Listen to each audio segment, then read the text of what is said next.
श्री साईनाथ सेवा समिती व श्री साईबाबा मंदिराचे संस्थापक अध्यक्ष माजी नगरसेवक स्वर्गीय बळीराम वासुदेव नैबागकर यांच्या प्रथम स्मृतिदिनानिमित्त श्री साईनाथ सेवा समिती वर्तकनगर ठाणे यांच्यातर्फे साईनाथ मंदिर या संस्थेतर्फे साईनाथ मंदिर हॉल व मंदिर परिसर वर्तकनगर ठाणे पश्चिम येथे दिनांक 26, 27, 28 जुलै रोजी साई चरित्र पठण करण्यात आले होते। त्याचा काल 28 जुलै रोजी सांगता समारंभ संपन्न झाला। तसेच वर्तकनगर व प्रभागातील गरजू विद्यार्थ्यांना मोफत वही वाटप करण्यात आले। यावेळी प्रमुख मान्यवरांच्या हस्ते 10वी 12वी उत्तीर्ण झालेल्या विद्यार्थ्यांचा गुणगौरव करण्यात आला। तसेच ठाण्यातील जलतरणपटूंनी विदेशात जाऊन विशेष मेहनत घेऊन जलतरण स्पर्धेत पारितोषिक मिळवले। ठाण्याचे नाव जागतिक पटावर मोठे केल्याबद्दल सदर विद्यार्थ्यांचेही श्री साईनाथ सेवा समितीच्या वतीने विशेष सन्मान करण्यात आला।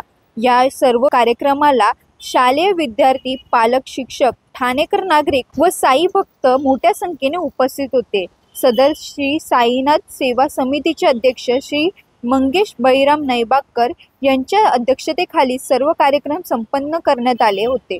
सदर कार्यक्रम यशस्वी करण्यासाठी साईनाथ सेवा समितीचे प्रमुख सल्लागार आमदार संजय केलकर, अध्यक्ष मंगेश नैबागकर, उपाध्यक्ष अशोक हिरानंदानी, उपाध्यक्ष अशोक रामचंद्र हिरानंदानी, उपाध्यक्ष नंदकुमार साळवी, सचिव सुरेश महाडिक, सहसचिव प्रवीण रोठे, खजिनदार बबन बोबडे, विश्वस्त अशोक सुर्वे, हरी माळी, श्रीमती अपर्णा अनिल जाधव आदींचे विशेष सहकार्य लाभले।